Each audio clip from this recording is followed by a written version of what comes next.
Welcome to Athletes to Entrepreneurs, the Alumni Journey. I'm Rob Finkelstein, founder and CEO of Alumni Direct, and we've created a platform for athletes and other alumni to network and connect within their affinity groups. And this show we've created to teach and inspire athletes that there is life after sports. Athlete transition out of sports is a major problem today between mental health, financial literacy. So we interview former collegiate and professional athletes and talk about their journey.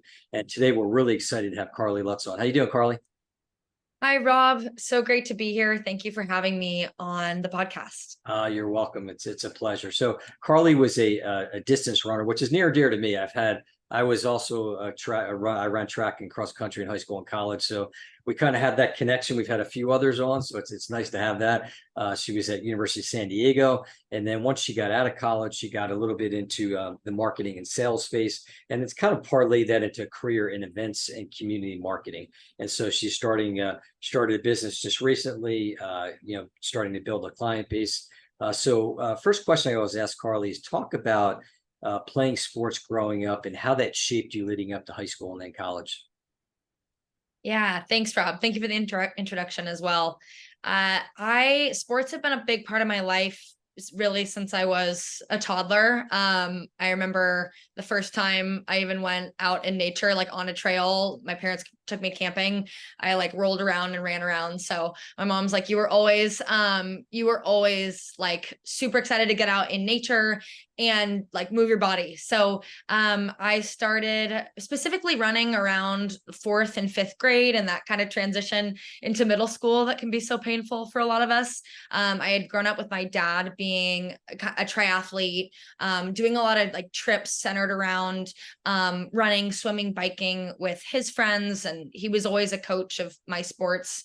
My parents were always big proponents of trying something once. And if you don't like it, you don't have to do it. But around kind of that pivotal moment when I was going into tweens and entering into high school, I really took to running. And that was kind of the part of every other aspect of sports was just, I could really breathe and go for long distances. So it became really apparent around 8th grade and then into high school that was kind of the direction where I wanted to focus a lot of my athleticism in that space. So it was a combination of things, but I really started to feel most empowered, most connected to the running community when I got to high school. And I was like, these are my people, the cross country kids, and meeting up after school, running from everything in blistering heat in the suburbs of Northern California, to in the rain and doing mud runs. I just fell in love with it. So Yeah, it's definitely it's great. I mean, I experienced a lot of that too, as far as the teamwork and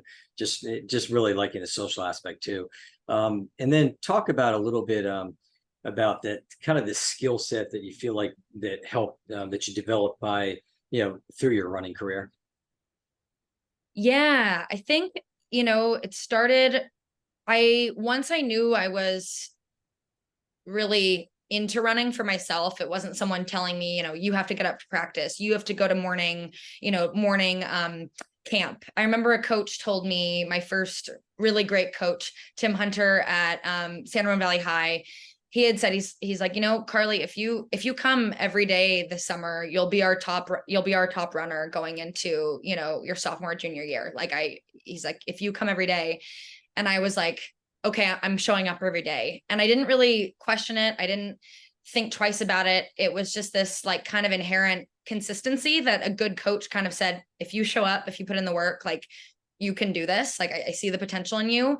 So I had a really amazing coach. And I also think I had this internal ability to kind of not question consistency of showing up and commitment. So I think that was like an early skill set I learned, and I saw the benefits of that pay off really early on. When the next season I made varsity, I was so excited. I was nominated for team captain and just had that opportunity to like step into leadership. And that was a really transformative time for me. And I learned so many leadership skills just around running is one of those great sports that's accessible to everyone. So being a really welcoming, kind leader became a really big skill set I think I developed early on. And that has just, I think, led me into kind of my leadership approach, professionally, both going when I was collegiate, but also outside of that as well. Yeah, that's great. I think a lot of talking to athletes, I mean, leadership is just a tremendous skill that a lot of these athletes gain, and something that moving forward in the future they definitely benefit from. So let's talk a little bit about college. And one of the things I mentioned in the prime reason for the show is just that whole transition out of sports. So whether it's transitioning out as a college athlete, as a professional athlete, obviously brings a lot of challenges. So when you were at school, were there programs there? And I don't mean just like a one-day workshop, but were there programs that the school had in the athletic department to kind of help athletes and educate them in their future after sports? Yeah, that's a great question. You know, I think that that's something that has gotten a lot better since I was a student athlete. We had a really supportive coach that always had an open ear, that if you were struggling, academically, or finding a hard balance, kind of wanting to eat between being a new college student and maybe just finding that balance of, right, you're burning so many calories but not knowing how to kind of operate your own kind of way of being an adult, right? In college, it's your first time where you're challenged really with that time management, and also being a lot more autonomous. So in my experience, USD had a lot of resources around women for our health, and just making sure that we were getting the nutrients we needed, that we were doing mental health checks. We actually did have our coach was pretty good about ensuring that. I would also say that there was a lot of potential and room for improvement. We had a huge incoming freshman class, like 15 girls. So it was just a lot to manage in terms of numbers of kind of people, I think, slipping through the cracks a little bit. Of, if you weren't in that top 3 to 4, and as a college athlete, we had a really high turnover rate because people just didn't really feel like they had the support they needed. Whereas from what I've heard from friends that are now college athletes and at USD, there's a little bit more of a safety net in terms of, you don't have to be number one just to get the support you needed. So that was one area where I think from just what I've heard, especially at smaller schools where budget is maybe a little bit tighter, that the focus is really on those top athletes. But I'd like to think that that's changed and evolved, where, the whole roster of runners is kind of treated, right, like a soccer team or a football team, where like every position matters. But that was one thing I think that can be difficult for universities, is to manage just the individual aspect of running. So if that answers your question, it was a mix of both. There were some things that were really great around mental health and nutrition, but a lot of room for, making us feel, I think, more like we were supported as a team, not just that the top 1% was supported. Yeah, and I think that's an ongoing thing. And I think each team, a lot of times, like you mentioned, your coach. So a lot of times, if you got a good coach, they're kind of helping in that. And we're looking to, help, work with schools and work with athletic departments, either at the collegiate level or even the high school level, to develop additional programs to what they have. Because I mean, each school has a different factor. And I think, like you said, some of it has to do with bandwidth, like on smaller schools that maybe they can't. So if we could provide some of those resources, not only the mental health, but even financial literacy. I mean, you talk about even, I've heard athletes talk about balancing a checkbook. I mean, something that seems it would be simple, that might not necessarily be taught. So just trying to do that. I had one former guest talked about, he felt it would have been great if there was say a 4-week workshop, or maybe even a semester class that athletes had to take, that they really had to focus on, because a lot of times people have their blinders on, especially if you're a top-notch athlete. You might not be paying attention to that kind of stuff, which ultimately could lead to the issues. Absolutely. And that was something that I think that's a great thing to highlight. We didn't have a lot of like professional development support in regards specific to athletes, right? I remember going to a lot of the career fairs and things that were, generic to the whole student population, that were great, but it would have been amazing as a collegiate athlete to have more programs for kind of that exit out, right? Because, a large percent of us as ex-athletes or collegiate athletes aren't going to transition into being pros. And so that disillusionment, that kind of like sense of identity, is going to hit us a lot harder, because, we're not prepared to lose that part of our identity, that I was an athlete in college. So it's a whole nother layer of, I think of knowledge and preparation that, like you said, what you're doing and a lot of leaders are doing to try to provide athletes with more financial literacy, even just how to go into an interview and talk about those transferable skills, because they do transfer over. I think as athletes, we just don't always know how to articulate them right out of school, you know? Oh, yeah, and that's a great point, because a lot of times you'll talk to athletes and it's kind of like, I'm Carly the runner, I'm Rob the runner, I'm Joe the football player, I'm Billy the swimmer, and they identify themselves as a sport, but they're a person that has many years ahead of them. So having these different opportunities are things that I think that are really important. So let's talk a little bit about alumni engagement. So this is something obviously important. Alumni Direct is talk about, did athletes, and not just runners, but across all sports from what you saw, did athletes come back, and not just for the golf tournaments and things like that or homecoming games, but did they come back and work with the athletes from a perspective of mentorship? Could be jobs, could be, again, the financial side of it, just career transition pointers. Did you see any of that when you were at school? And you mean from the school specifically, like from USD, like the alumni Alumni kind of from, yeah, alumni from association? USD coming back, either from the school reaching out to them, or maybe them reaching out to the school, but coming back to try to impact the current athletes. Yeah, that's a great question. In my experience, our women's team was, I lived with my teammates almost every year of college. I stayed really connected to the girls that graduated, 1 to 2 years in front of me. So they would come back. A lot of them were in San Diego. They'd come to our morning runs. So I still felt really connected to them and could kind of follow their journey, 1 to 2 years out of college, and hear those anecdotes from them about, this is really difficult, or yeah, I'm joining the Peace Corps, and just getting that word of mouth of putting ideas in my head of what's possible and what might be 2 years ahead. One thing that was missing a bit was a larger network of more seasoned, older alumni that I think could share their wisdom and have that feedback loop and that connection be stronger. I think it could, there's so much room for improvement there, at least at my school. I think especially with a lot of younger, smaller universities, right, that it's a little bit different than a USC or a really big school that has a lot of alumni dollars around it, and right, specifically for the big name sports. For a little bit smaller school, for a more niche sport, we really supported each other. I would say the athletes that were 2 to 5 years out, but in terms of a larger alumni network, it was hard to, or it is hard to find, find that community for, I remember it being, difficult for me to find that, those older alumni that were maybe 10 or 15 years out when I was an undergrad.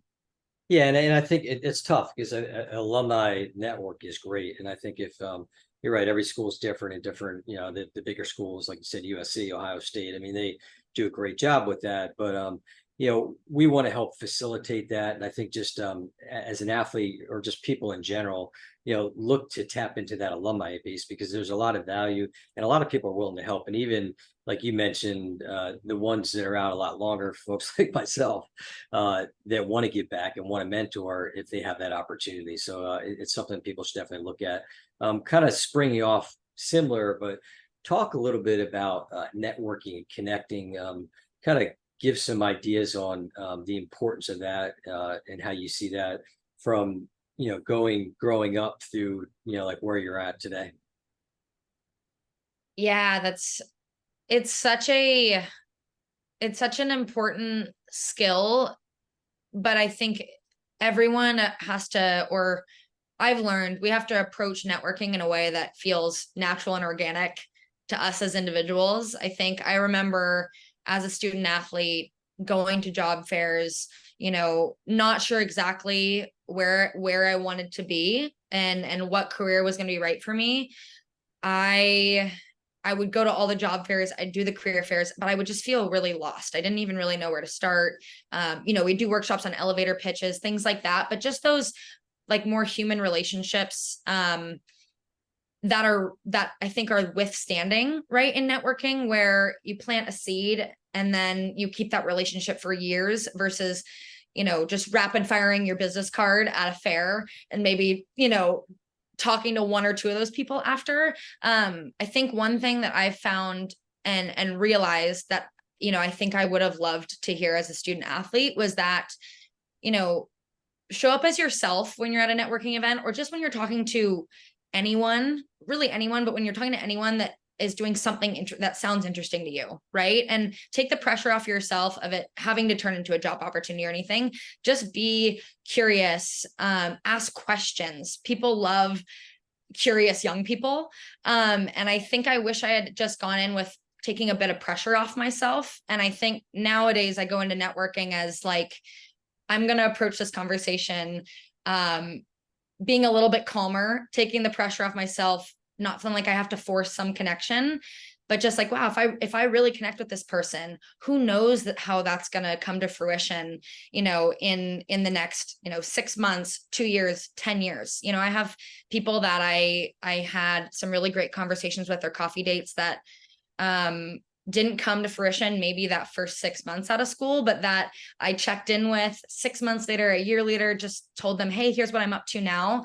And they're some of my biggest mentors, and even business partners like today. So I think, one piece I just think is for young people, networking doesn't have to be this thing that has a transactional benefit right away. You have to kind of be thinking long-term about who do I want to align with, and what people resonate with me, and then the ways to work together become clear from there, if that makes sense.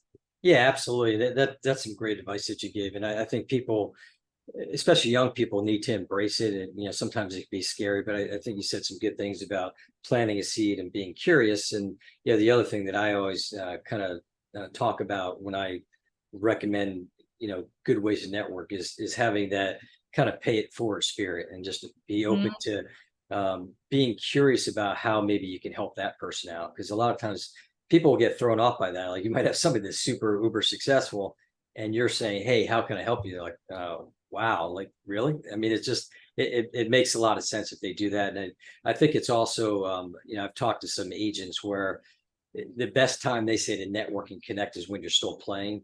And I think a lot of people, unfortunately, don't take that advice. And so all of a sudden their career is over, whether it's collegiate or professional. And then if they didn't take those steps, it becomes a lot more difficult. Yeah. I think that's a great point. I think being forward thinking and identifying people that you look up to, admire, people that are doing things that sound interesting to you and that you would want to be stepping into.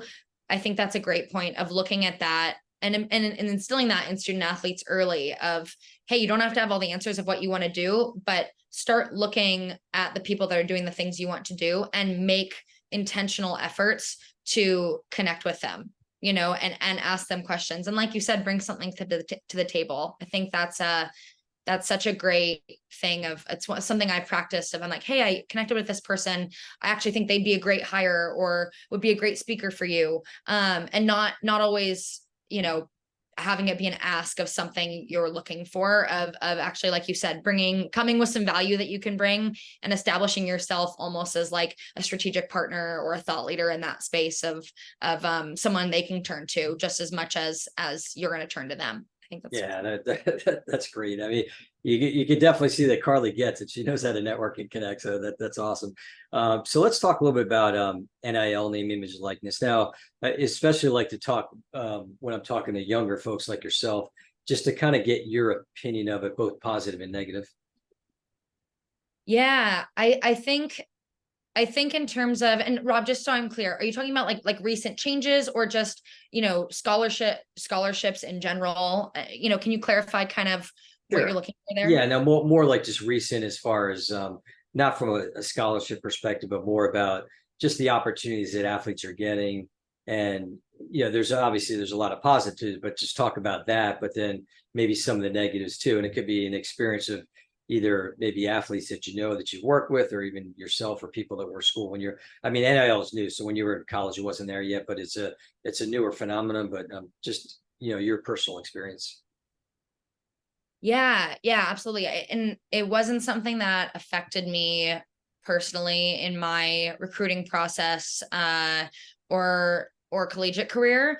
But I will say, I think that it's really beneficial and making it more accessible for student athletes to be able to compete, and also, right, like, not just be an athlete then that has nothing to come out of, right, that they can actually generate some support and wealth, right, and be an athlete while they're competing at a collegiate level. So I think there's a lot of benefits to it. So one of the other things that obviously the show is based on is talking about transitioning out of sport. So talk a little bit about your transitioning out of sport, and then giving advice to other athletes. Yeah, I think the transition out of sports, for me personally, was really difficult. And I think talking to a lot of other student athletes, it's also very difficult. One of my last semesters of school, I actually left the cross country team a semester too early before graduating. I really wanted to explore Greek life and get into other clubs. And I was starting to get really into yoga and my yoga practice. And so my coach, and was like, well, it's one or the other. You either do rush or you stay on the team. And I made the decision to kind of exit out of the collegiate career while I was still in college, which I think for me made it maybe a little bit softer landing, in that I was able to have that kind of cushion of still being a student and exploring, right, like my identity, which groups I wanted to fit in with. And I was able to, have a social basis with Greek life, live with runners, and find a balance before it was like, your 4 years are done and you're out. So I had a little bit more of a soft transition. But what I can share is that, one, that transition, even that final year of college when I did transition, was really tough. I struggled with identity, even just how to kind of keep my physical health up, because I was so used to being on a strict regimen through my sport. So even going from being fully independent and just autonomous in that way and getting so many hours in my day back, I had to kind of relearn time management skills, in the sense of not having someone telling me what to do. That was just a transition that I think was harder than I expected. And I figured it out, right? I think time management is such an important skill that you have in athletics baked in, because someone's telling you to do it. And I think that was actually a harder transition for me than I thought. I assumed I was good at time management because I was an athlete, but it was hard to not have a coach telling me what to do, what to eat, setting goals for me. And I've always been told by coaches, she's very coachable. But as someone, right, being an independent adult, you don't really have anyone telling you, this is how you're going to run your day. And so I think that's where the professional development and just even like personal development skills for athletes is so needed. Is that I think a lot of us athletes relied heavily on the structure of a strict regimen, of being really committed to something, that when we're opened up to the world, we have functioned at such a high level of excellence inside our sport. But then when we don't have that same coach or mentor, or that specific, very tangible goal in that first year out of school, that can be really difficult. But it's also a huge opportunity to see, okay, I really enjoyed this function, or I had a strong mentor as a coach. I want to go outside, and I need to find that in my professional career. So building mentorship and mentors and networking was crucial to me for finding those people I could turn to kind of help me then develop the autonomy and trust in myself that, I don't need a coach to tell me what to do, what job to apply for, how to advocate for a promotion, how to advocate for a salary negotiation. But I think that trusting yourself, and those confidence skills are a big learning curve for athletes. And I think there's a huge need to support athletes there, as well as what you said around, I think, financial literacy, of just having so much support, you know, with a college, and then going into managing finances and the day-to-day of a 9 to 5 and that schedule and the personal budgeting that comes with that. There's I think a huge gap, but I think one thing for me that was crucial in bridging that gap was figuring out time management and having mentors I could turn to when I didn't have the answers. And then thirdly, not being afraid to share and articulate what I didn't know. So if I felt really unconfident in right, how to file my tax returns, or how to right, how I was going to ask for that yearly raise, or something that I could self-educate, but also again turn to people. But I think there's a huge opportunity for more structured training and support, even among athletes, of just sharing that shared kind of pain point. Yeah, and I mean, again, I think you're spot on of just you know, kind of going through that, but you gave up some really good points there, which is important for, you know, our listeners and viewers to pick up on. So let's now you're done with sports and you're into the work world, and we talked a little bit. You got into marketing, sales. Talk a little bit about that, and then ultimately to your journey of where you're at today. You know, with what you're doing as an entrepreneur. Yeah. So I was lucky enough out of school. I graduated and moved to San Francisco, and like you said, kind of started in marketing and sales. But around my, you know, second job out of school, I actually started working with a recruiter who specifically worked with former student athletes and athletes. And I got connected to Learn It, which is I worked for the last almost nearly 4 years, 4.5 years, and started in sales there, and always loved working with people. I think that's one thing I found of being an athlete and being a team captain is love being people facing, love engaging, having conversations with folk. And so I thought sales would be kind of a natural role for me. And I had a great mentor in Damon Lemby, the founder of Learn It. And he and we realized about 6 months in, I was really struggling in sales. My confidence was down. I wasn't quite hitting my numbers. I was like, wow, I'm failing for the first time ever as an athlete. I was like, I've had these goals, I've been able to meet them. But I'm fully failing in this role. And I had a great mentor, and also had someone that helped me identify that I'm super passionate about community building and events. And I was able to pivot those skills inside Learn It, to build a big online community for Learn It that makes professional development and mindfulness skills more accessible to everybody. So had the opportunity to build a community there, host thought leadership events, and speak with people like Rob. So just get connected to really like-minded people in this space, and have now really excited to be, after a lot of travel and tapping into my passions of surfing, yoga, all those things, of starting my own business, really as a consultant around events and community building. So using community and events as a way to really help organizations build health and wellness programs and learning and development programs for their employees. So again, I just want to share with student athletes of, if you fail at your first or second job out of school, that's okay. You're not going to succeed at everything you did. If anything, I fell flat on my face. But I had really great mentors and people that could help me look honestly at what was going on, and also help me get creative about what other solutions there could be that maybe weren't written on paper, or, you know, something I could chase, but something that I could kind of create and design for myself.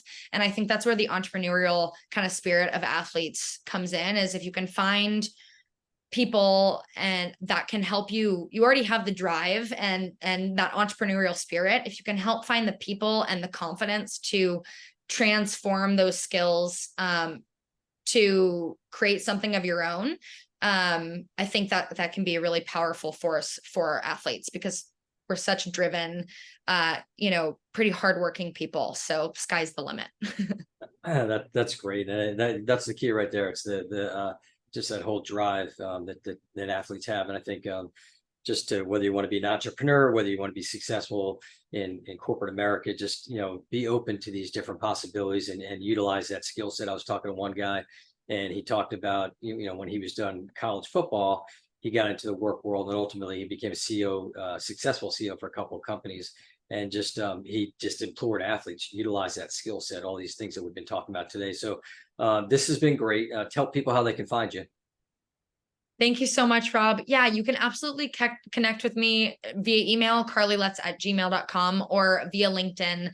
My name is Carly Lutz, and I would love, love, love to connect with everybody here. So thank you so much, Rob. You're and can't welcome. wait to keep growing with Alumni Direct and everything you're building in the community space there. I just super passionate about community, online community, and getting us more in person, as we can be in person again, which is such a gift. So super excited about everything you're building and to be a part of it. Well, thank you. And I really appreciate it. And you can find us on alumnidirect.com. You can follow us on LinkedIn and Facebook and Instagram. But more importantly, follow the show. You can find us on our YouTube channel, the Alumni Direct YouTube channel, as well as all across the different podcast networks. But we really want to make an impact and help athletes out. It's such a major issue. But I think, having people like Carly and other athletes we've had can be very important to impacting it. So thanks again. And I look forward to seeing you all in the next show.